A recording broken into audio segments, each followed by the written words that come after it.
Rápidamente, es el mismo director que propuso en Black Mirror 2 capítulos que son San Junípero, en el que dos personas, digamos, que una trascendencia en la nube, por decirlo de alguna forma, y repiten sus experiencias, o Be Right Back, vuelvo enseguida, que es la creación de un androide que suple al marido muerto.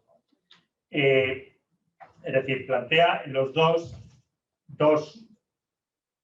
conceptos que me parece que son claves dentro del transhumanismo, que es lo que estamos viendo estos días, es la cuestión de la inmortalidad y la cuestión de la esencia y la condición humana.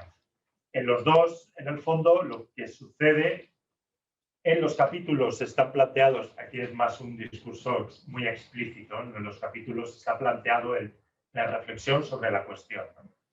Es decir, no es lo mismo el anhelo de inmortalidad, vamos a decir así, que la eternidad como plenitud. O sea, el estar repitiendo constantemente cosas para siempre no es ser inmortal, no es ser eterno, no es haber alcanzado la plenitud, sino simplemente haber acabado con la mortalidad biológica, pero no haber encontrado el sentido. Y tampoco es lo mismo el fundamento de la dignidad humana en una especie de, en una esencia inviolable, que el aprecio por un tipo de experiencias que se pueden replicar y tener y ya está. El método de análisis que propongo en la comunicación es la poética de Aristóteles, por ir a algo moderno, que es, claro, en la técnica narrativa que él propone, aparte de son dos razones por las cuales me llevan a usar ese método. Y es que el método de Aristóteles es la ética del espectador, realmente lo que él propone como relato, ¿no? Es el espectador el que puede comprender en una visión conjunta del sentido todas las intervenciones de los protagonistas, no el papel de cada uno dentro de. Y entonces, a partir de ahí, ayuda a aprender decía esta mañana el doctor Marcos, ¿no? La deliberación prudencial. O sea, porque la deliberación prudencial es en el momento concreto a partir de la experiencia concreta, que es lo que lleva a la catarsis al final, ¿no? al espectador. Entonces, bien, explico eso un poco más. Entonces, en cada uno de los capítulos planteo analizar cómo presenta este director la cuestión de la inmortalidad y la cuestión de la dignidad de la persona, y a partir de ahí llegar a las conclusiones, que no sé lo que me queda, pero ya. 7 segundos. 1, 2, 3. De manera que las series, el transhumanismo tiene un papel, pero me parece que, al menos en estos dos capítulos, en estos dos capítulos, la propuesta es reflexionar sobre qué es lo que nos mueve, ¿no? Qué es lo que nos hace realmente humanos. Por lo tanto, entender que esas propuestas del transhumanismo no dan la plenitud a la que el ser humano está llamado, ¿no? Es decir, plantea la aporía, que era el método que hacía Aristóteles, entre tendemos a la inmortalidad, pero por otro lado, que esto no acabe nunca, no nos apetece, y eso cómo se explica. A partir de ahí, la teleología, es decir, cuál es el fin verdadero del ser humano, se muestra en esa necesidad de realización. Muchas gracias, José Ángel. Pido disculpas por el volumen de la alarma, no estaba previsto. Intentaré que no llegue a consumirse en la siguiente intervención. Muy bien. Las siguientes son Consuelo Martínez Moraga y Victoria Hernández Ruiz, que nos van a hablar de la metáfora del transhumanismo en la creación literaria de Kazuo Ishiguro, de Nunca me abandones a Clara y el sol. Hay que darle. ¿Dónde estaba? No, dale. No. Espera. Es que a lo mejor no estamos compartiendo pantalla. Es esta, ¿no? Sí. No estaba. Ya está. Ahora es. Menos mal. ¿Empezamos?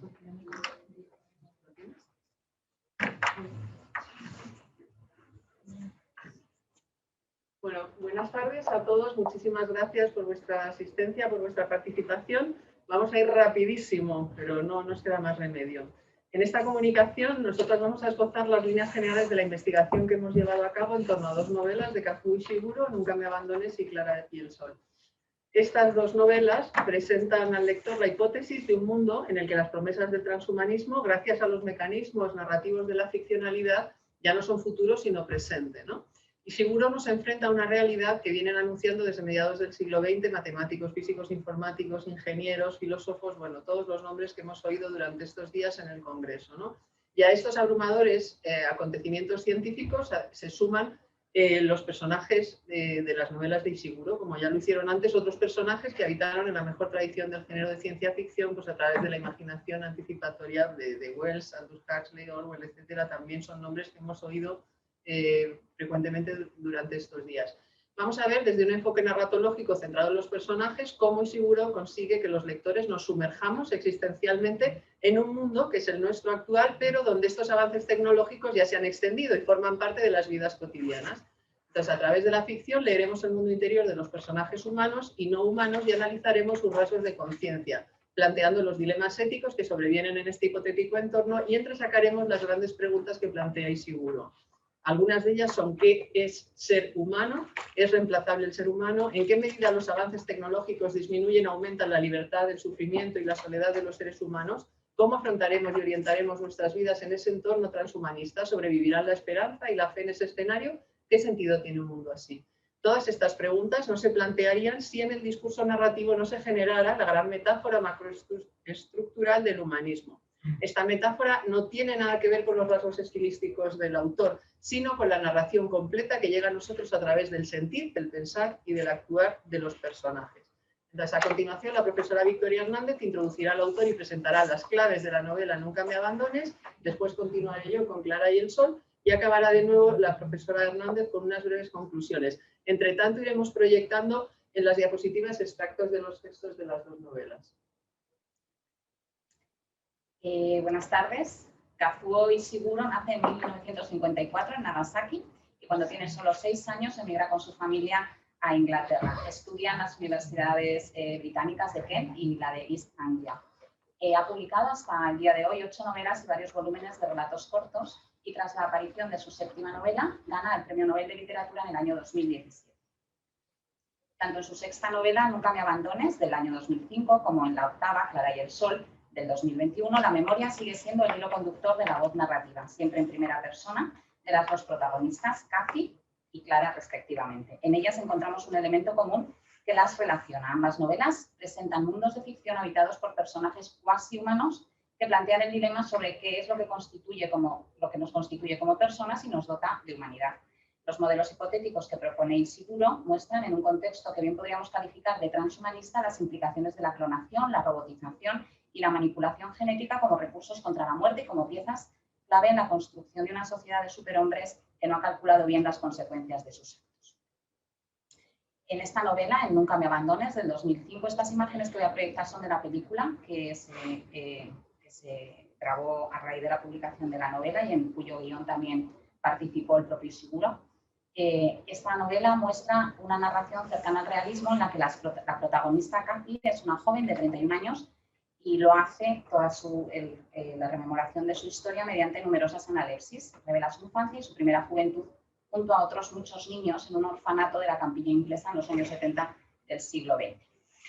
A través de estos saltos al pasado, en los que Kathy desgrana sus recuerdos, el lector descubre a la vez que los propios personajes la oscura naturaleza que los define. Son clones creados para proporcionar órganos una vez alcancen la edad adulta en distintas fases que los van debilitando hasta que finalmente mueren. Mediante esta metáfora del transhumanismo, Ishiguro presenta la decadencia moral de la sociedad en la que vivimos, ya que lo más llamativo es que los personajes cuasi humanos presentan rasgos emocionales y sentimientos como la compasión, la envidia o la tristeza que chocan con el alto grado de deshumanización de la gente normal. En la novela, aproximadamente, después de la Segunda Guerra Mundial, la experimentación médica produce clones humanos a los que se trata como objetos creados para el abastecimiento médico. Un movimiento social pretendió dignificar estas vidas y decidieron a modo de experimento social educarlos como huérfanos en Heilsam, pero sin una solución de continuidad. Este modo de actuar de los humanos en general y de los responsables del orfanato en particular es crudelísimo. La novela no entra en detalles trascendentales o metafísicos y una de las responsables del colegio no duda de que los clones, los alumnos, posean alma.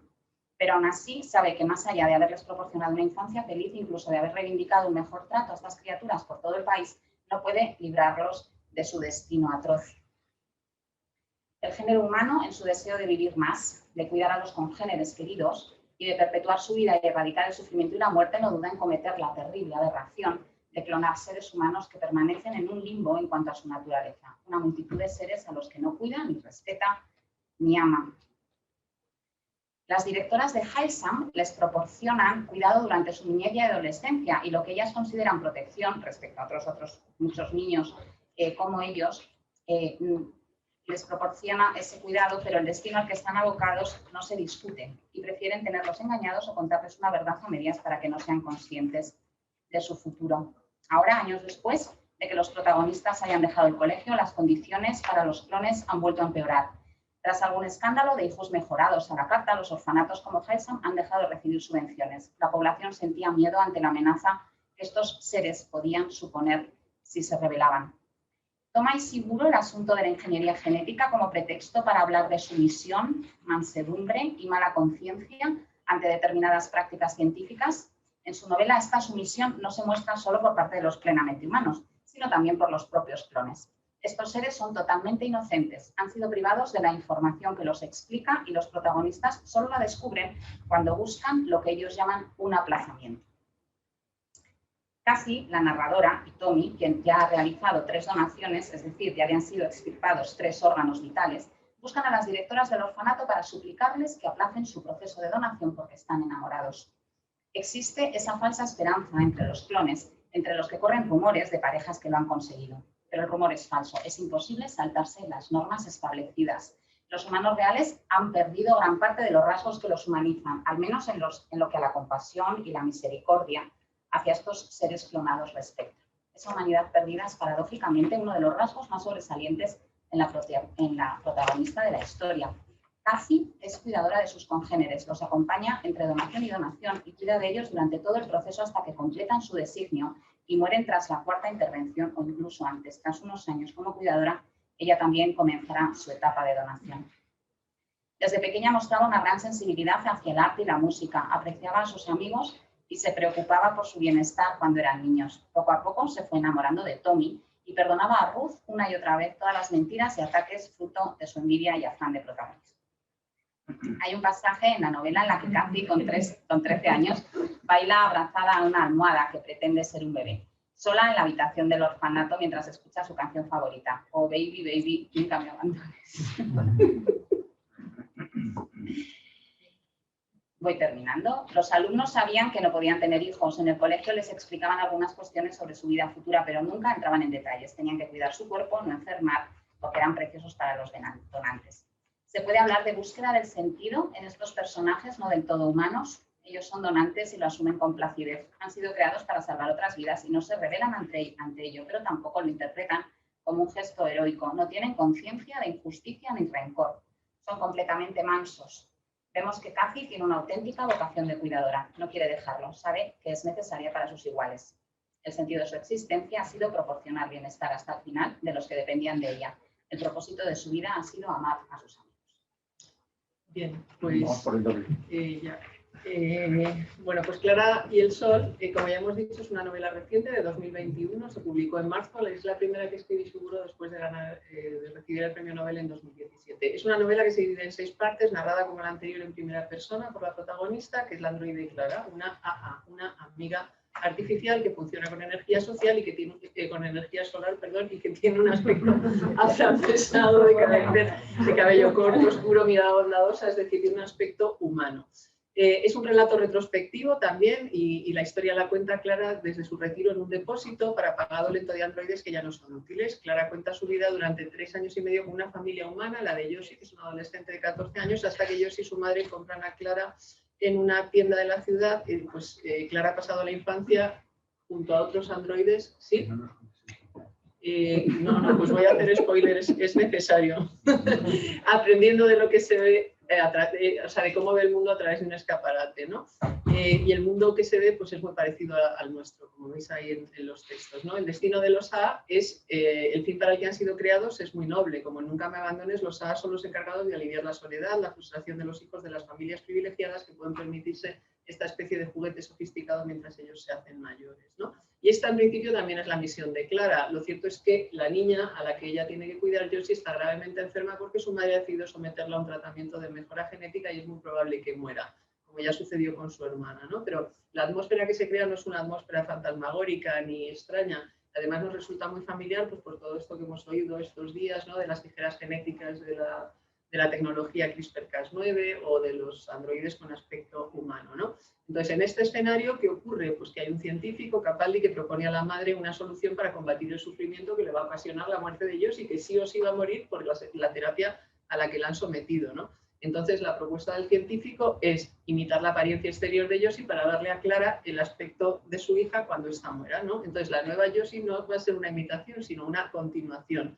Parece una solución descabellada, una solución absurda, pero los personajes de esta novela están acostumbrados a tomar decisiones muy difíciles, ¿no? Y además, bueno, pues la razón científica asegura que no hay nada inasible en el interior de las personas, no somos nada más que exterior, y entonces creer lo contrario es propio de una generación de adultos que todavía muestra pues, sentimientos antiguos, ¿no? La madre de Josie no tiene una fe en la ciencia tan arraigada como el científico, la aterroriza, pero como le aterroriza enfrentarse a la muerte de su hija, ella sabe que el mundo se va a desmoronar cuando eso suceda, decide seguir adelante con la decisión. Pero, ¿qué otras decisiones han tomado los protagonistas de esta novela muy difíciles? La primera, la de mejorar a sus hijos, ¿no? ¿Y por qué deciden en esta sociedad los padres mejorar a sus hijos? Pues lo hacen por amor, ¿no? Por el bien de sus hijos. Ellos quieren que los hijos mejorados tengan una buena vida, ¿no? En esta sociedad que describí seguro, los individuos son libres, deciden, toman decisiones que tienen cada una, lógicamente, sus consecuencias, ¿no? Gracias a la decisión de la madre de Josie pertenece al grupo de niños mejorados, que estos son los que se preparan para ir a la universidad. Son niños escogidos que reciben clases en remoto, que tienen un grupo de profesores particulares y que ensayan las habilidades sociales en reuniones periódicas organizadas por los padres, ¿no? ¿Qué habría sucedido si Chrissy no hubiese apostado por mejorar a sus hijas? Pues esto les habría condenado al fracaso, ¿no? En la novela se ve por parte de niños que no son mejorados. Hay solo una universidad en Estados Unidos, que es el escenario donde hipotéticamente transcurre la acción, que admite a alumnos no mejorados. Y ni siquiera Rick, que es el gran amigo de Josie, que es un niño muy inteligente, con un don innato para la fabricación de aparatos electrónicos, es admitido en la universidad. Los niños que no son admitidos en la universidad, los niños no mejorados, pierden todas las oportunidades en la vida y pierden su dignidad, ¿no? Entonces, pero fijaos que es una decisión muy difícil de tomar. O sea, la madre de Josie decide mejorar a su hija, sabe que su hija puede morir, como ya ha sucedido antes con su hija mayor, y la madre de Rick, el amigo de Josie, decide no mejorar a su hijo. Pero claro, el hijo pierde todas las oportunidades. O sea, él ya es como un apestado para esta sociedad, ¿no? Llega un momento en el que la pregunta es, ¿te arrepientes de no haberlo mejorado? Y la madre se arrepiente de no haberlo mejorado, a pesar de que sabe que Josie está a punto de morir, ¿no? O sea, son decisiones muy complicadas, muy difíciles. Los que no mejoran, ¿qué ganan? Pues algo, según ellos, minúsculo y mezquino, porque para los mejorados, además de vivir una vida digna, es decir, las decisiones se toman siempre pensando en un bien mayor. Para ellos mejorar a los niños es contribuir a crear una sociedad de bienestar, una sociedad feliz para todos, no una sociedad evolucionada. Bueno, aquí no me voy a... O sea, es una pena que no os pueda contar más cosas, me voy a abreviar porque... Ya, lo sé. Entonces me voy a ir al final y os voy a hablar, nada, ya para terminar, esto es una lástima, ¿no? Bueno, era necesario explicar todo lo que no he contado para que entendierais que los personajes y la trama de esta novela son símbolos que sugieren conexiones y argumento a un nivel superior, ¿no? Como en los mitos y como en los cuentos de hadas. La novela completa es una referencia a algo sublime, hay un elemento explícito en la trama y en los personajes y uno implícito que los lectores debemos interpretar, y en eso consiste la metáfora. Por eso el título de esta comunicación es la metáfora del transhumanismo en las novelas de Ishiguro, ¿no? La metáfora consiste en encontrar la conexión entre lo que vemos y lo que no, ¿no? Por eso la metáfora es un trozo de inversión o de trocamiento en el que el significado textual apunta a un significado ideal. La metáfora es una reliquia primitiva, y así lo vemos, porque Clara es un personaje absolutamente primitivo, de la posibilidad mágica de identificación que ha quedado despojada de su carácter religioso y mágico y se ha convertido en un juego poético, ¿no? Claro, el Sol es un cuento de hadas, es un juego de exploración y de descubrimiento en el que seguimos a un único personaje, a Clara, que es un personaje ejemplar, que toca la fibra sensible del lector por su aparente simplicidad. Y como es un cuento, o sea, pues es algo parecido a un mito, no es un relato protagonizado por un ser extraordinario, un androide, sucede en un tiempo lejano, en este caso en el futuro, en un tiempo distinto al actual. Incluye una pregunta existencial relacionada con la creación, con la muerte, aparecen temas contrarios, el bien y el mal, la creación, la destrucción, y también como en un mito se da la reconciliación de esos extremos, ¿no? Y lo que hace el lector es reconciliarse con los seres humanos, es decir, ¿dónde queda la humanidad en este? O sea, Clara simboliza todo lo que ha ido, es un robot que aprende por imitación y ha aprendido a imitar también a los seres humanos, bueno, hasta el punto de que la están preparando para sustituir a Josie cuando muera, o sea, que nadie note la diferencia. Entonces, lo que ella ha absorbido, todas las propiedades humanas, y son tan maravillosas, el ser es tan extraordinario, tan dulce, tan tierno, que tú te reconcilias con la especie humana, ¿no? Si ella es lo que ha aprendido de los humanos, es eso, es porque pues la humanidad merece la salvación, ¿no? Y bueno, es una lástima, lo leeréis escrito porque había millones de temas muy interesantes. Gracias y perdón. Estoy sufriendo muchísimo porque no sé cómo hacer esto. Lo siento, perdón. Sabes fatal cortados, pero no pasa nada. Gracias, Felipe. Bueno, pues nada.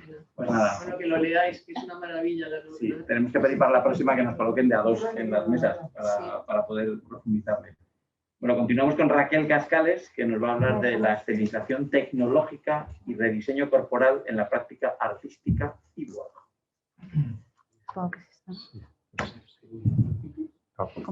No, eso es esto. La estetización, perdón. Estetización, perdón. Estetización. Hay una pequeña diferencia. Perdón, quiero disculpar. Entonces ahora no. Es que la gente no distingue entre una cosa y otra. Es que se ha quedado. Se ha quedado bloqueado, ¿eh? Ah, bueno. ¿Podemos utilizar ese? Es lo mismo. No, es que no aparece. No lo reconozco. No, pues gracias. Debería ser esta, no sé por qué. Espera. Pero si habéis multiplicado por 5. Ya lo sé. Yo estaba viendo al vicerrector y digo, en un momento dado me echa de la universidad. No sé cómo se maneja esto. Ya tenemos que salir. Vale. Sí, sí, volver. Lo peor era el spoiler. Al final era lo de menos. A ver si el. Bueno, no, porque no sabemos si yo sí muero, no. Claro, nos has dejado ahí. La última punta. Ahora. Esta no la he reconocido. Venga, vamos para allá. A ver, muchas gracias al voluntario José Ángel Acejas. Os voy a hablar desde aquí y así os veo mejor. Soy Raquel Cascales de la Universidad de Navarra y me dedico a la estética. Y hace tiempo, a ver, ¿quiere algo este señor?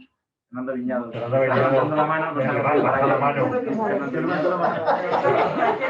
Vale. ¿El señor puede dejar de levantar la mano? No, en serio, pero no es más.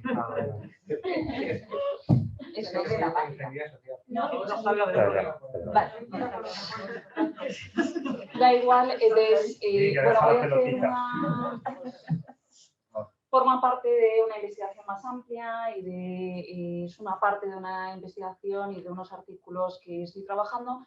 Entonces, bueno, la idea es ver esa estetización de la tecnología, ¿no? Y en el desarrollo de los artistas que se consideran a sí mismos como cyborgs, ¿no? Que luego veremos de qué se trata, ¿no? Entonces, lo primero que quería apuntar es esa fascinación por la tecnología, ¿no? Que en el fondo empieza mucho antes y podríamos irnos muy atrás, pero también lo tenemos en la cabeza por todo lo hablado en estas 48 horas, que es el siglo XX, ¿no? Cuando empiezan todas la magnificación de lo que es la tecnología y de cómo va apareciendo en la vida cotidiana, ¿no? Cómo va ingresando en las casas y cómo va bueno, superando también a lo que es el ser humano, ¿no? Entonces, pasamos del hombre-máquina, que tendría de Descartes, Lemaitre y otros, ¿no? El ser humano concebido como una máquina que en un primer momento causa fascinación, fíjate que bien estamos hechos, fíjate que bien funciona todo, a el hombre superado por la máquina. En muy poco tiempo, claro, la máquina es mucho mejor que el ser humano, ¿no? Y entonces lo que se empieza a concebir es que, fíjate qué mala máquina somos, ¿no? Y por tanto empieza también a considerarse pues, como una máquina de segunda clase y entonces se desea imitar a la máquina, ¿no? Porque le supera por todas partes. También enseguida, pero especialmente después de, ya también se había hecho, pero de forma distinta, y este es el matiz que también me gustaría señalar, la tecnología aplicada al cuerpo después de la Primera Guerra Mundial, ¿no? Con especial énfasis en las prótesis. Estas son fotografías de 1918 recogidas por la Cruz Roja con las prótesis que, si veis, son prótesis funcionales. Aquí no importa la estética, sino la función que cumple, ¿no? Y que los soldados, cuando se reincorporan a la vida laboral, puedan seguir trabajando, ¿no? Pues la guadaña para el labrador, los martillos para que tengan una practicidad, ¿no? Y entonces, en ese sentido se ve cómo las prótesis, bueno, fragmentan y reimaginan lo que va a ser el cuerpo, ¿vale? Y esto va a ser importante para lo que vamos a trabajar de los cibos y del arte. Entonces, esto causa un gran impacto en la gente que lo ve, porque o sea, no es el Capitán Garfio o no es una pata de palo, sino que es otra cosa distinta, ¿vale? Porque cumple una función y por tanto va a pasar a ser considerado el ser humano como una máquina que cumple una función más. Estas son otras fotos también muy impactantes de Anna Coleman, que fue una escultora estadounidense que se trasladó a París para hacer máscaras para los soldados desfigurados, ¿no? Y la verdad es que tiene un trabajo espectacular y fue condecorada con grandes honores por todo ello, ¿no? Para ver también el trabajo de los artistas real, aplicándolos al propio cuerpo humano. Entonces, en ese mismo contexto están también trabajando los artistas de las vanguardias históricas para reimaginar cómo puede ser un ser humano, ¿no? O un cuerpo no burgués, ¿no? No sometido a las leyes que estaban sometidos hasta ahora. Entonces, los vanguardistas se proponen transformar el mundo y transformar para ello al ser humano, ¿no? Y luego también un apunte interesante que hace Carmen Pardo es que también transforman nuestra mirada hacia los objetos, ¿no? Y entonces vamos a empezar a mirarlos estéticamente. El caso más paradigmático es Duchamp, ¿no? Pues dejamos de ver que eso es un orinal o que dejamos de ver que es un botellero para hacerlo con una mirada estética. Y ya no hemos vuelto a mirar los objetos industriales de la misma manera, ¿vale? Son impactantes también las palabras de Marinetti, he aquí que da inicio el reino mecánico con el conocimiento y la amistad de la materia, de la cual los científicos no pueden conocer más que las reacciones físico-químicas. Nosotros preparamos la creación del hombre mecánico de refacciones intercambiables. Nosotros lo liberaremos de la idea de la muerte y por ende de la muerte misma, suprema definición de la inteligencia lógica, ¿no? 1912. El tema de la liberación va a ser sumamente importante también, ¿no? Bien. Entonces, los propios, estamos hablando del futurismo, los dadaístas también reimaginan cómo puede ser el cuerpo y unos cuerpos híbridos, ¿no? Y ahí son muy importantes las representaciones dadaístas y sus collages, ¿vale? Las fotos que vais a ver no nos parecen ya impactantes porque lo hemos visto todo, ¿no? Pero en ese momento supuso también un impacto muy grande, ¿no? Y en el fondo se pretendían cuestionar qué es lo humano, ¿no? y qué eran ellos mismos, ¿no? Entonces ahí está el matrimonio Haussmann y Hannah Höch, que lo que hacen es estas especies de collages donde unifican tanto elementos técnicos como humanos, ¿no? Y entonces esto tiene sumamente importancia porque el arte anticipa y proyecta otras posibilidades, ¿no? Y entonces lo que estaban haciendo era presentar como posible algo que solamente era posible de momento en en el mundo artístico, pero que ellos sabían que también estaban ahí las prótesis, ¿no? O sea, que ya se estaba haciendo. Bien, con esto paso a la segunda parte, que es la aparición del cyborg. Ha sido dicho, aparece como posibilidad en el artículo de Klein y Klein, en ese ámbito médico. Queremos viajar al espacio, morimos fuera del espacio, el ejemplo que ponen es el pez que quiere salir del agua, entonces tenemos que transformar al ser humano, mejorarlo para que pueda sobrevivir ahí. Entonces, ya no se está hablando de igualar a unas condiciones que antes habían, sino mejorar, ¿vale? Y ahí está el término cibernética, que asimila también todo conocimiento a información. Se expande el concepto de cyborg con Donna Haraway, esto también fue comentado ayer, conocido. Sí que me parece importante remarcar el trasfondo Foucaultiano, ¿vale? Porque eso va a ser interesante para luego lo que voy a decir, ¿no? Maneja esa visión donde el cuerpo ha sido sometido por una serie de constreñimientos sociales y lo que tenemos que hacer es liberarnos, ¿vale? Y no solamente del género, sino de la frontera de los humanos, de las especies y demás. La puesta en práctica, por decir esto ya está en práctica, pues ahí está el proyecto Cyborg de Warwick y Natasha Vitamor, que lo que hace es generar toda una industria y un mercado para los propios cyborgs. Porque si hay gente que quiere cambiar, pues le tenemos que dar, entonces tenemos que dar esa opción, ¿no? Entonces ella habla de intercambiar el cuerpo como intercambiamos las partes de un coche, ¿no? Y es muy importante porque ahí entra el elemento estético de forma radical, ¿vale? O sea, es distinto, por ejemplo, esta mañana también se hablaba del ciberpunk. El ciberpunk lo que muestra es el carácter distópico de la tecnología. Y entonces toda la estética lo que trata de mostrar es que hay algo que no funciona. Aquí todo es que todo sea perfecto, que no haya ningún problema, no hay negatividad. Y eso es muy importante. Entonces paso a hablar del arte cyborg, que yo voy a distinguir de los artistas cyborg, ¿vale? Hay mucho arte cyborg. Marina Núñez, que hablábamos esta mañana, podría entrar dentro del arte cyborg. Pero ella no se considera a sí mismo como cyborg, y eso va a ser muy importante, ¿no? CAC, en una performance muy importante, se inscribe a través de un chip para animales como animal y como dueño del animal al mismo tiempo, ¿no? Generando una duplicidad que nos hace preguntar quiénes somos. Sterlach, sumamente conocido, o Wafa Bilal, ¿no? Que también incorporó una cámara que grababa todo lo que hacía en la parte trasera de su cabeza. En todos ellos hay un punto desagradable, ¿no? O hay un punto en el que dices, yo no me terminaría de hacer esto, ¿no?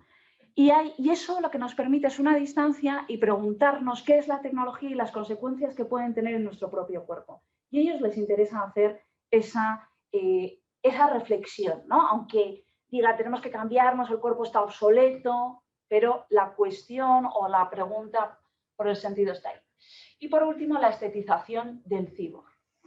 Entonces, claro, aquí están los artistas cyborg, que considero distinto, ¿no? Porque el punto, los más conocidos son estos, Neil Harbison, Moon Rivas, Manuel de Aguas, que han creado todo un movimiento, que es el ciborguismo, ¿no? Entonces, lo que tratan es de fomentar que mucha más gente se convierta en cyborg, aplicando y expandiendo sus sentidos para percibir más, para poder generar mayores obras de arte.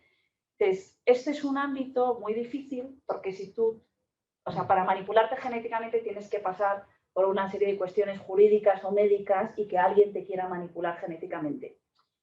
Pero como están en el ámbito de arte, no tienes por qué dar ninguna justificación para cambiarte, porque, pues, bueno, yo quiero hacer esto para gozar, para experimentar, y es un ámbito difícil de gestionar.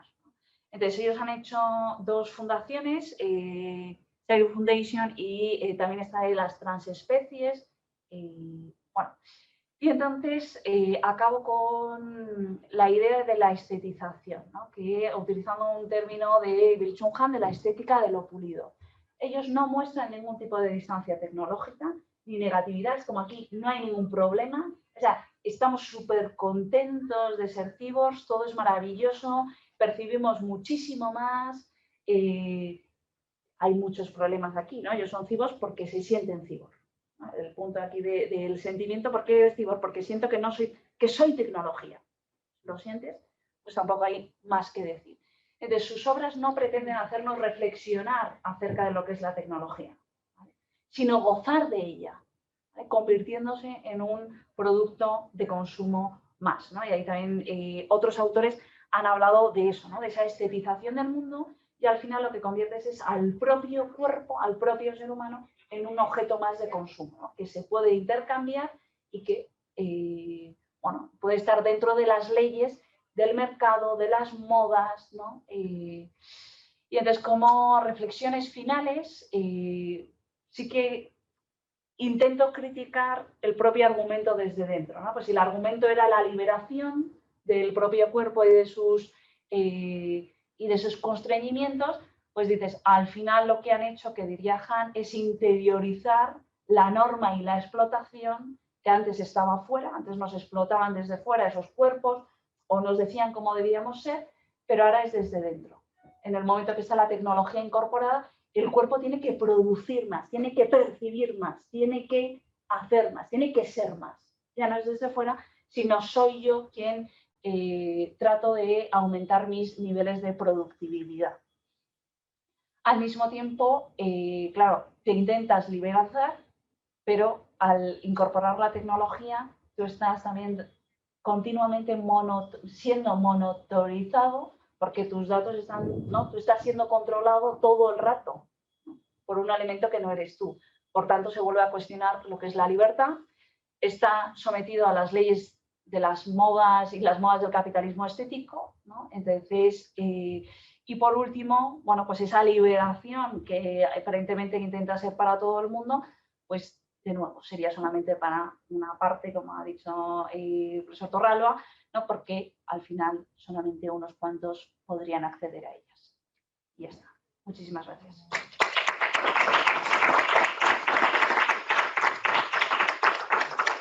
Bueno, amigos, pues muchas gracias, Raquel.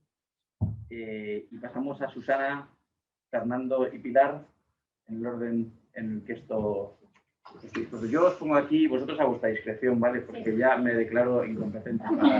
Entonces, con lo que os quiero, vosotros mismos.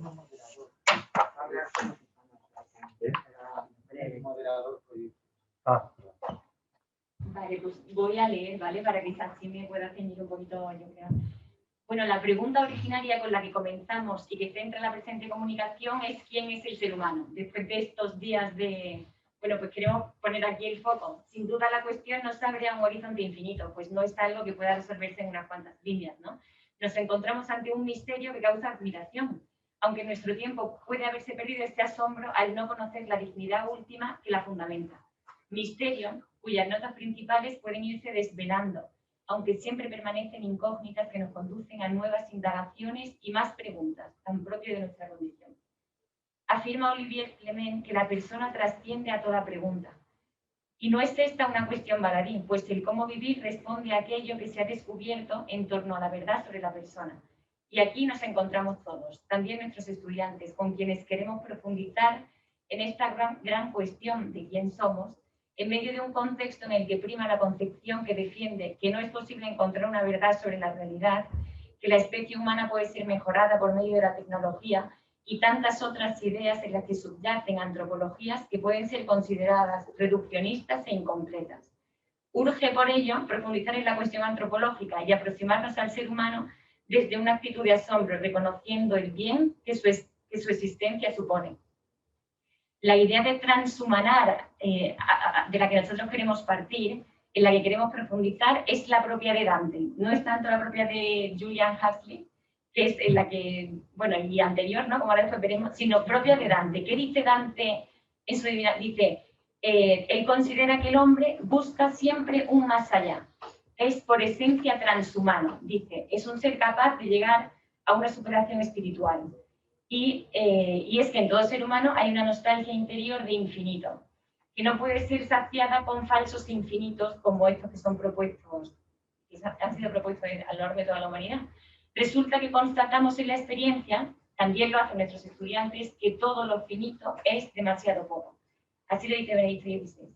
El poeta italiano Giacomo Leopardi, como podéis ver en la fila anterior, también expresaba esta idea de un modo muy claro. Esta idea ha sido llevada al arte porque es un grito radicalmente humano, ¿no? Esto de, oye, es que no le basta nada al hombre. El no poder estar satisfecho de ninguna cosa terrena, ni de la tierra. Bueno, dice, siempre habla, ¿no? Encontrar que todo es poco y pequeño para la capacidad del propio ánimo. Dice, me parece el mayor signo de grandeza y de nobleza que se puede ver en la naturaleza humana. Y es que la trascendencia permea todas las dimensiones de la persona, desde el deseo de buscar, conocer y amar la verdad. Queremos saber más y mejor lo que las cosas son, conocer a las personas que nos rodean, tener relaciones verdaderas, elaborar teorías, crear símbolos. También, por otro lado, el motor que mueve la voluntad es un bien que apunta a un horizonte eterno, que busca responder al para qué de la vida, al anhelo de felicidad, a la búsqueda del fin último, que desea la paz, promueve la justicia. También nuestra afectividad se ve interpelada por la belleza, y esto nos abre a una posibilidad de asombro y de disposición que quiere vislumbrar el misterio y la inmensidad. Todo esto, siempre podemos decir, la dimensión del trabajo, el ocio, siempre manifiesta una búsqueda que trasciende. Nos habla esto de que el ser humano está abierto y en relación con todo lo que existe, y lo está desde su naturaleza indivisible, corpóreo espiritual, que es constitutivamente relacional. Ya nuestro cuerpo de hombre y mujer, y basta con verlo a simple vista, nos habla de la relación, de la llamada al amor. Muestra que somos hijos, que venimos de otros y que no nos hemos dado la existencia a nosotros mismos, como manifiesta nuestro ombligo, y que tendemos a otro y no nos bastamos a nosotros mismos, expresado la relación esponsal, como también manifiesta nuestro sexo. La filiación y la esponsalidad son relaciones esenciales en nuestra naturaleza corpóreo-espiritual, que hablan de la relación con los otros y con el otro, con mayúscula, y nos hace descubrir que somos criaturas, una idea tan importante, algo tan fundamental a la hora de aproximarnos a nuestra esencia, ¿no? Bueno, hablaba Juan Pablo II en Redentor Hominis 10 de que el hombre no puede vivir sin amor, que permanece como alguien privado de sentido. Y es que el amor humano, el deseo de relación también trasciende, también nos habla de esta idea de la que hablaba antes. Es manifestación del divino, pues aunque herido por el pecado, participa de la esencia de Dios como imagen. Y Dios es amor, como dice en 1 Juan 4:8. Por tanto, la naturaleza humana es fundamental y responde al deseo profundo de libertad, la vocación al amor, a la comunión. Esta llamada permea todo el ser y le otorga una estructura, siendo un amor que desea eternidad, pero que choca continuamente con el límite y la fragilidad. Y esta idea nos conduce a la condición necesitada y vulnerable del ser humano, de nuevo en nuestra realidad corpóreo-espiritual. Estrechamente ligado a este punto se encuentra el concepto de transhumanismo, como todos sabéis, al que se refirió Julian Huxley en el 57 y al que también, idea también a la que ya había hecho referencia Kant con el sapere aude, con el que se pretendía buscar la calidad de las personas. A diferencia de Dante, ese más allá al que aspiraba esta corriente como paradigma es fundamentalmente a la mejora que intente remediar el límite, tratándose de una de las búsquedas del infinito en una dirección equivocada. Y es que la persona es un ser con una condición contingente, débil y mortal, que se ve afectada por el mal, un ser que nace severamente prematuro desde el punto de vista zoológico, lo que hace que su dependencia sea tan sumamente prolongada y que a lo largo de su existencia experimenta la vulnerabilidad y el sufrimiento de distintos modos. Esta realidad que suscita tantos interrogantes evidencia de modo palpable precisamente la apertura del ser humano a la trascendencia. Como tantos otros literatos, T.S. Eliot muestra en The Cocktail Party cómo el sufrimiento puede hacer que el ser humano trascienda, en definitiva, que transhumanice. Y es que la dependencia, la vulnerabilidad y el sufrimiento nos remiten a nuestra radical condición relacional abierta, a la llamada a la comunión, a la nostalgia de verdad, de bien y de belleza. Y ese es el verdadero transhumanismo. Un momentito. Sí, perdón, porque ya me quedaban muchas páginas y me queda solo una. Y es el verdadero transhumanismo, ¿vale? Que sí puede encontrar una respuesta. El verdadero transhumanismo, en la línea de lo que veníamos diciendo desde el principio de Dante, como manifiesta la siguiente cita: ¿qué es lo que puede llenar al hombre?, se preguntaba San Francisco de Asís. ¿Qué es lo que puede bastar al alma? Únicamente la relación con el infinito. O en palabras de Benedicto XVI, hablar del hombre y de su anhelo de infinito significa ante todo reconocer su relación constitutiva con el Creador. Esta relación filial nos hace participar de la imagen y semejanza de la llamada al amor y el deseo de eternidad, este último tan presente en la corriente transhumanista. Y ese anhelo profundo es respondido para siempre y en todo nuestro ser. En este sentido, Santo Tomás de Aquino señala esta frase que tienen delante, que el Hijo unigénito de Dios, queriendo hacernos partícipes de su divinidad, asumió nuestra naturaleza, para que habiéndose hecho hombre, hiciera dioses a los hombres. Fijaos, hiciera dioses a los hombres, de forma que la pretensión última transhumanista que quiere hacer del hombre un dios, ya está cumplida. Mostrar este paradigma es en nuestra tarea docente, cuya misión consiste también en agrandar y expandir la humanidad de nuestros estudiantes, es hoy un reto fundamental, descubrir esta altísima dignidad, tal como decía Benítez, esta altísima dignidad de la vida humana puede situarnos ante un horizonte de gratitud y de búsqueda del sentido, que es lo que queremos para ellos. De búsqueda de sentido que acucia el corazón del hombre y que puede responder a los desafíos de nuestro tiempo desde una consideración íntegra de la persona, como un bien en sí mismo. Muchas gracias.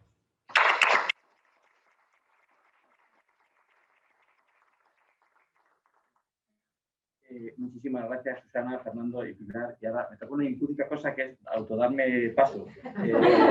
Esto no está bien pensado y me da mucha vergüenza. Pero tengo también que pediros disculpas porque yo tenía una presentación de diapositivas que, asumiendo que eran 7 minutos, he descartado otra vez y me di cuenta que perfectamente podría haberme traído. En cualquier caso, pues voy a compartir la transarquitectura deshumanizada, ¿no? Y me vais a permitir simplemente que también iba a hacerlo viva voce, pero para ceñirme a los 7 pues me permití leerla varias veces para pensar que estaba cerca de ese tiempo. Arquitectura sin el luce, nula arquitectura est. Es una bella provocación de Alberto Campo Baeza que cuestiona qué no podemos quitar la arquitectura para seguir considerándola como tal. Él defiende que ese componente arquitectónico irrenunciable es la luz. La persona queda como sujeto elíptico en ese juego magnífico de los volúmenes bajo la luz, como diría la conclusión. ¿Qué es lo que no puede quitársele a un ser humano o cuántas piezas artificiales podemos colocarle para seguir considerándolo como tal? Eso es lo que plantea este congreso y lo que novela Rosa Montero en su libro Los tiempos del odio. Significativo título para abordar el sueño que nace como utopía de mejorar artificialmente nuestra vida alterando las reglas del juego naturales, y que muere inexorablemente como distopía al darnos cuenta que jugar a ser Dios es complicado y que resulta imposible mejorar la realidad que vivimos sin introducir variables incontrolables que nos abocan a un abismo negro con más amenazas y más oscuras que el brillo de las oportunidades que se prometían. En ambas preguntas late la misma inquietud. ¿Dónde reside la verdadera naturaleza irrenunciable del arte, las cosas y las personas? ¿Tiene sentido una medicina o una arquitectura que no tenga a la persona y su dignidad trascendente como centro irreemplazable? Probablemente la respuesta habita balbuciente en la intersección de ambas preguntas, y así se podría reformular a Alberto Campo Baeza diciendo que arquitectura sine homine nula arquitectura est. Porque la arquitectura sin la participación del ser humano carece de sentido, del mismo modo que el hombre sin arquitectura no está pertrechado para vivir en la naturaleza, y es el único ser vivo al que le ocurre esto. Estas son las reglas y las leyes del juego natural. Martin Heidegger nos ayuda a comprender con sus juegos de palabras y con su análisis hermenéutico de las mismas qué quieren decir las cosas. Trans y tras son formas del prefijo latino que significa al otro lado, a través de, y ambas son correctas e incluso a veces intercambiables, aunque hay referencias por trans frente a trans, como por ejemplo en translúcido, trasvasar, traslación o trascendencia. Es significativo que a veces las palabras no pueden intercambiarse, como es el caso de los tan necesarios trasplantes que el transhumanismo necesita para existir. Tampoco admiten los dos formatos palabras como trasfondo, trasladar, traspasar, trastornar o traspié, entre otras. Porque cuando vale todo, lo verdaderamente valioso pierde su valor. El concepto de transhumanismo es un neologismo no aceptado todavía por la RAE, que sale al encuentro de una realidad que va por delante del lenguaje. Un universo de posibilidades que la ciencia va haciendo viables en distintos grados crecientes, a las que es necesario agrupar y bautizar para relacionarnos con ellas. Como dice el poeta Fernando Beltrán, para poder sanar una enfermedad es imprescindible previamente ponerle nombre. Las preguntas que nos interesa no perder de vista son: ¿para qué ir al otro lado o atravesar algunas fronteras? ¿Qué nos espera al otro lado de ese trans? ¿Hay límites que se deban respetar? ¿Cuánto podemos jugar con el soporte físico de lo humano sin alterar de un modo irreparable su esencia intangible? Tenemos en la cabeza que natural y artificial son conceptos generalmente antitéticos. Etimológicamente, la palabra artificial viene del latín artis, arte, y facere, hacer. A eso se dedica la arquitectura, a hacer arte. Por todo lo que ella produce no tiene más remedio que ser artificial, pero destinado a colaborar con la supervivencia, bienestar natural y sostenible del ser humano. Cabría por ello preguntarse cuánto artificio es asumible en esta bella arte y qué papel otorgamos a la persona y lo natural en todo este proceso. La medicina, con su juramento hipocrático de la Convención de Ginebra de 1948, propone tener absoluto respeto por la vida humana y no admitir utilizar los conocimientos médicos contra las leyes de la humanidad. Esto abre otro universo de preguntas.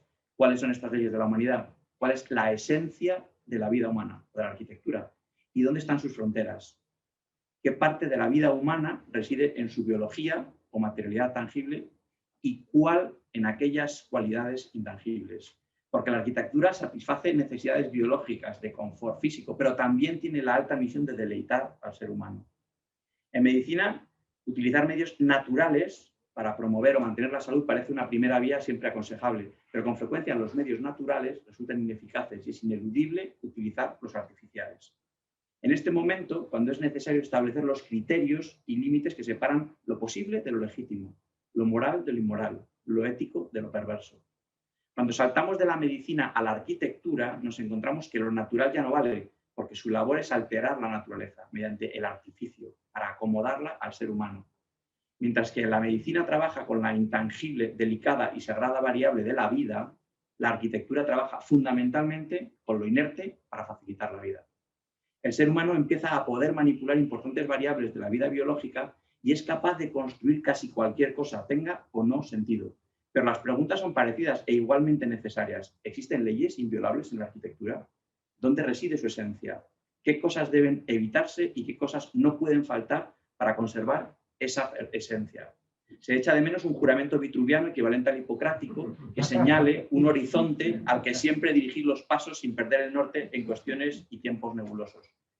Lo normal y lo patológico, considerados como conceptos antitéticos, nos adentran en lo que supone el origen y buen funcionamiento normal de las cosas y la vida, frente al error como uno de los orígenes de las patologías. Aparece el bien, la lógica y la razón como aquello normal y fuente de salud, frente al mal, lo ilógico, lo irracional y lo anormal como fuente de patología. Algunos errores son accidentales o sobrevenidos, pero los hay fruto del mal ejercicio de la libertad. Sugiere el filósofo francés Victor Brochard que el principio metafísico del error es la libertad. Introduce un factor de humanidad intangible y de singular valor diferencial para el ser humano, como es la libertad. Añade a esta reflexión Georges Canguilhem, introduciendo la verdad como factor a considerar cuando afirma que estar enfermo es haber falseado, ser falso. Aunque él se refiere inicialmente a errores bioquímicos, inicialmente fuera de nuestra voluntad, acaba relacionándolo con el ejercicio de la libertad humana. Esta misma idea la desarrolla John Ruskin en sus 7 lámparas de la arquitectura, concretamente en la lámpara de la verdad, en la que afirma que es maravilloso ver qué poder y universalidad hay en este principio único, la verdad, y cómo el consultarlo u olvidarlo, en el consultarlo u olvidarlo reside la mitad de la dignidad o decadencia de todo arte y acto del hombre. Porque verdad y libertad deben andar de la mano. Y así añade Ruskin. Quisiera recordar al arquitecto que piensa que estoy estrechando y limitando innecesariamente sus recursos o su arte, que la más alta grandeza y la más alta sabiduría se muestran primero por una noble sumisión y segundo por una reflexiva providencia cuando se aceptan voluntariamente ciertas restricciones. Brochard añade, además, un factor adicional inevitable para esta reflexión, que salta por encima de la individualidad para centrarse en la comunidad. Definir la anormalidad por la inadaptación social significa aceptar, en mayor o menor medida, la idea de que el individuo debe suscribir el hecho de determinada sociedad y, por lo tanto, acomodarse a ella como una realidad que al mismo tiempo es su bien. Entiendo esta afirmación que puede ser parcialmente discutible. Lo cierto es que la arquitectura provee un escenario para esa vida comunitaria y debe amoldarse al bien común. Se produce en arquitectura algo que no necesariamente ocurre en medicina y es una colisión entre lo individual y lo colectivo, que desemboca ineludiblemente en la pregunta por el sentido. Este es, sin duda, el gran nudo gordiano de este debate. Porque si bien es cierto que podemos dotar ciertas realidades de un sentido colectivo, lo cierto es que el sentido de las cosas, el de la salud, el de la arquitectura, el sentido de la vida, en definitiva, es algo humano y de construcción irreemplazablemente individual. Por este motivo, la arquitectura ni puede ni debe renunciar a su humanidad. No cabe una transarquitectura que realice un tránsito de lo esencialmente humano a lo meramente formal, ignorando en sus intenciones, procesos y resultados la atención a las personas a las que sirve. El peligro de la arquitectura es que ignore o malinterprete la esencia del ser humano para centrarse en formas vacuas, en competiciones de altura propias de un Babel reeditado, en especulaciones con valores distintos del bienestar humano, en bienes individuales que atropellen el bien común o en engordes bulímicos de egos creadores. Pues bien, ya sea de un modo individual o colectivo, natural o artificial, con verdad o falsedad, con libertad o privados de ellas, ambas disciplinas, medicina y arquitectura, se dan la mano en algo esencial para ambas: la atención y cuidado de la naturaleza inalterable del ser humano. Pues muchas gracias, amigos.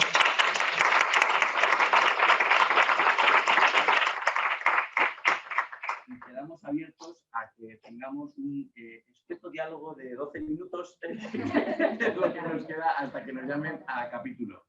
Si alguien de la sala a mí me gustaría hacer una pregunta, que en realidad es alguna cuestión que creo que ha recorrido un poco estas dos jornadas y que a veces me irrita un poco, ¿no? Porque no estamos de acuerdo con la lectura que se hace de Foucault y de ahí de la figura del cíborg de su condición por género y de ahí de Judith Butler y lo que ella plantea sobre en relación a la supresión de la identidad de género. Y encuentro que, probablemente con la palabra genderless, con pensar que el género es algo que se puede sobrepasar o que se puede llegar a una especie de situación en la cual los cuerpos no aportasen significados sexuales, de género, o en la que no hubiera, por ejemplo, diferencia sexual. El problema es que Foucault mismo no es el que plantea eso. Foucault lo que plantea precisamente es que si uno declara una nueva instancia en la cual no había diferencia de este tipo, lo que se está instituyendo es precisamente una nueva jerarquía, en la cual, por ejemplo, estas personas que nacen sin ningún tipo de diferencia sexual serían lo plenamente humanos, para ellos sería idéntico a decir que estarías creando un nuevo grupo de personas que estarían por encima de otras. Y concretamente, en el caso del cíborg que plantea Donna Haraway, es interesante porque ella precisamente se centra en esta figura porque en base a tres elementos piensa que está como entre dos partes que son separadas por una frontera. Está entre la barrera entre el cuerpo orgánico y lo animal, entre el cuerpo orgánico y la virtualidad por una parte, y entre el cuerpo y la máquina. Y también es un cuerpo que no es fácilmente identificable en términos de género. Pero esto no significa que no haya género o que no haya diferencia de género. Significa simplemente que esa diferencia es permeable y tiene que seguir siendo pensada. Y todas estas diferencias son también diferencias que tanto ella como Butler piensan que marcan los límites del humano. Entonces, lo que me parece a mí es que estas autoras realmente lo que enfatizan es que el humano es algo permeable, que los cíborgs, que las personas lo que nos dicen, que el humano es algo permeable y que hay que seguir pensando. Entonces, en ese sentido, yo quería marcar que no estaba de acuerdo y quizá proponer que quizá lo más interesante que nos dejen estas nuevas teorías es que el humano es algo que puede seguir significando y que puede seguir tomando nuevas formas precisamente por un principio de ética material que es que cada vez más vidas sean posibles y llevaderas. Porque es cierto que para muchas personas, de luego, no supone un problema bastante grande que no reciban el reconocimiento o que quizás se diga, como dijo Laura Palazzini, que me hubiera gustado decírselo en persona, que si no te adecuas a la diferencia sexual, tu dignidad humana queda cuestionada. Simplemente, parece un día muy interesante, bueno. Sí. Bueno, esta era una ponencia paralela. Vamos a agotar por 7 minutos. Yo diría un apunte de todas maneras que, o sea, creo que a veces, los padres no están del todo orgullosos de sus hijos. O sea, que una cosa es que es muy fácil también decir en teoría o en un libro, pues no, esto es permeable y tenemos que seguir pensándolo y plantear, pero eso es verdad. O sea, lo que hace Haraway es que el cíborg deje de ser una cosa de frikis tecnológicos para que se expanda y lo lea todo el mundo. Y entonces, y nos hemos puesto a pensar.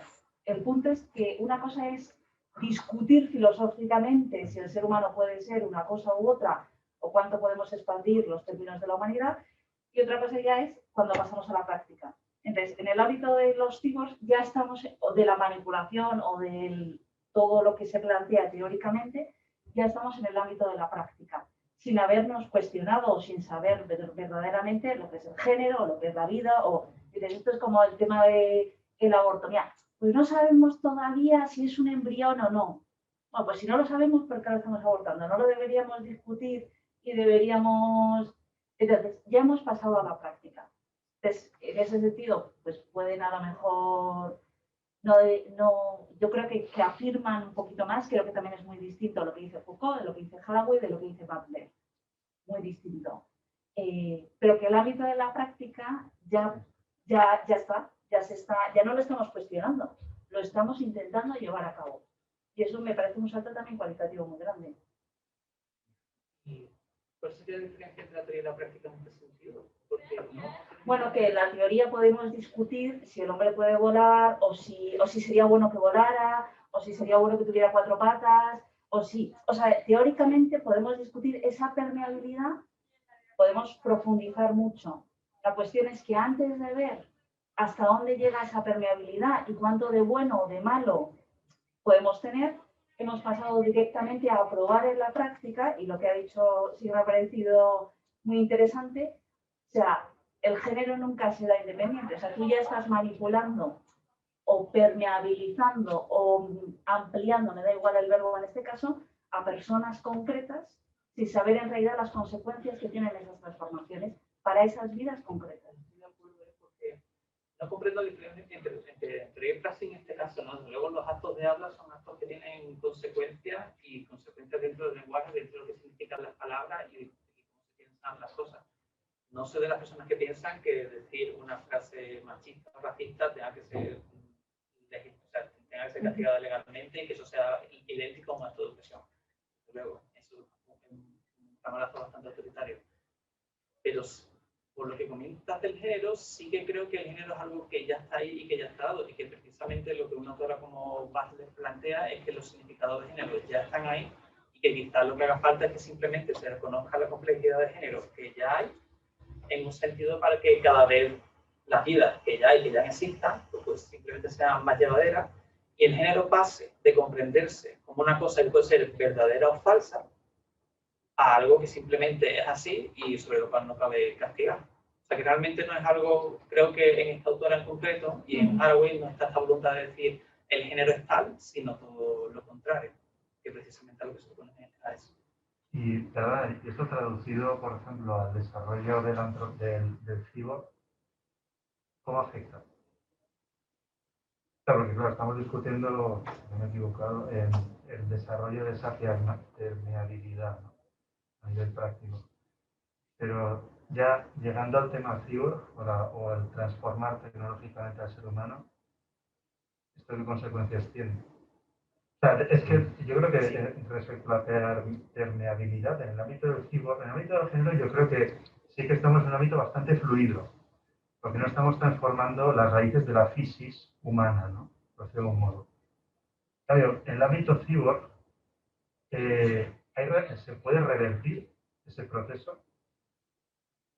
¿Me explico? O sea, cuando una persona se hace un implante serio, o sea, que no es extracorporal, sino que ya es intracorporal o hay cambios sustanciales, ahí ya no hay tanta permeabilidad, ¿no? O si se edita genéticamente a una persona la línea germinal, ese cambio no es reversible, no es fluido. O sea, aquí yo creo que estamos en un ámbito discutiendo que no hay vuelta atrás, no hay marcha atrás, por todo el significado que esto tiene. Entonces, yo creo que trasciende el debate del género, ¿no? Creo yo.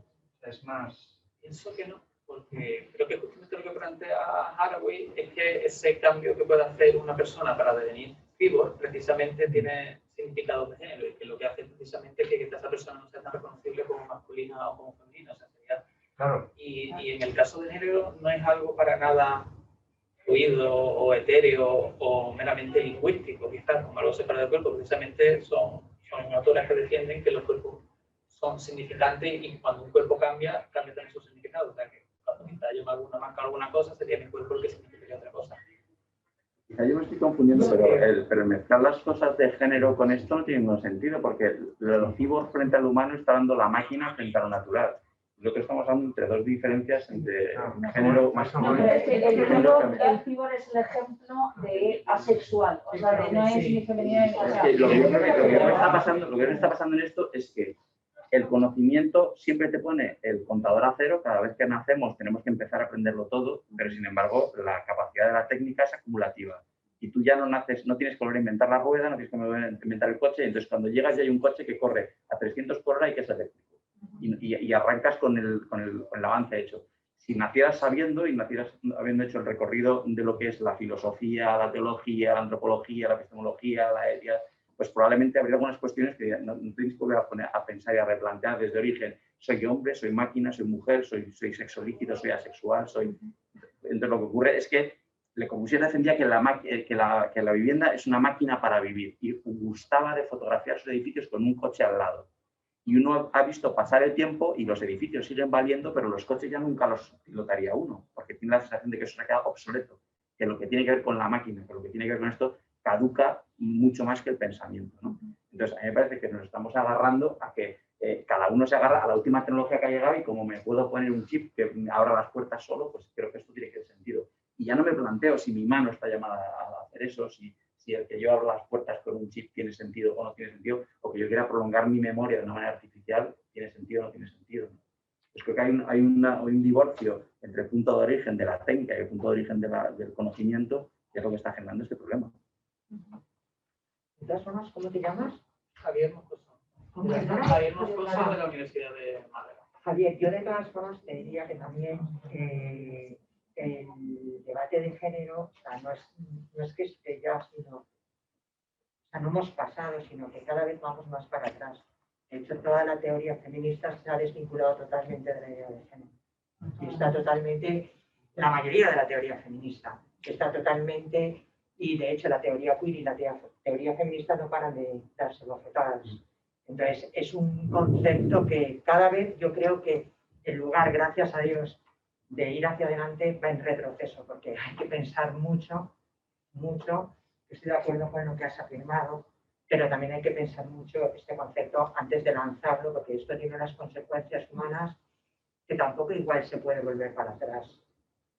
De género en concreto, no estoy de acuerdo con la panorámica que da sobre la teoría feminista y la teoría de género. O sea, sí que sé de que hay un pensamiento de la diferencia sexual que no utiliza el término de género, que es mayormente italiano y francés, y en Bélgica también se encuentra. Sé que eso ha ocasionado que se retrase en la traducción de la obra de Bataille en Francia, por ejemplo. Sé también que concretamente en disputa hubo un problema en la traducción que tenía que ver con esto en Italia, que es una cosa que también he comentado ahora, pero realmente no estoy de acuerdo precisamente que lo que hay ahora más potente me parece, y sobre todo en España, son precisamente las teorías del género que vienen más de Estados Unidos y que yo vale de la exponente más grande, y precisamente el concepto de género que está entre los más potentes. Y es precisamente un concepto que ha potenciado que se ha utilizado la teoría feminista propiamente. No estoy de acuerdo con esa panorámica mucho más. Bueno, ahora el debate, tanto teórico como en la base, por ejemplo, en Naciones Unidas, en todas las conferencias y cumbres mundiales, está siendo la desvinculación de la teoría feminista y del movimiento feminista de todas estas teorías. Pero bueno, es muy interesante, podemos hablar. Bueno, nos quedan, amigos, exactamente 4 minutos. Yo quería decir una cosa, Susana. Pero nada, perdón, la cosa que empecéis a incluir, perdón, que será fiestas, pero llegar a mejorar a pues yo, Susana, es que hay un capítulo en mi tesis que analizo todos los temas de Huxley, Dante y tal, y me ha gustado mucho lo que has dicho. Y respecto al transhumanar de Dante, no, igual porque me he despistado, no sé si lo has dicho, pero claro, Dante describe el transhumanar en el Canto Primero del Paraíso, versículo 70. Del transhumanar significar per verba non si podía. Pero es que después, ¿qué dice? Dice, Beatriz contemplaba fijamente las eternas esferas. Yo, apartando mis ojos del cenit, los fijé en ella. En mi interior me transformé al mirarla, al igual que Glauco, al degustar la hierba que lo hizo así en los marinos dioses. En la transhumanidad de Dante hay profunda relación.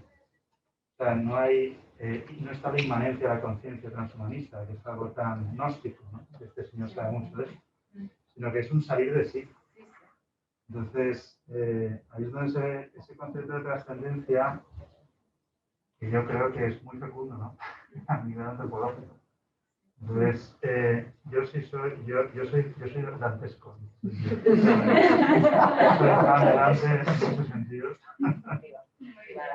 Así que, pero gracias por la exposición, me gusta mucho. Gracias también.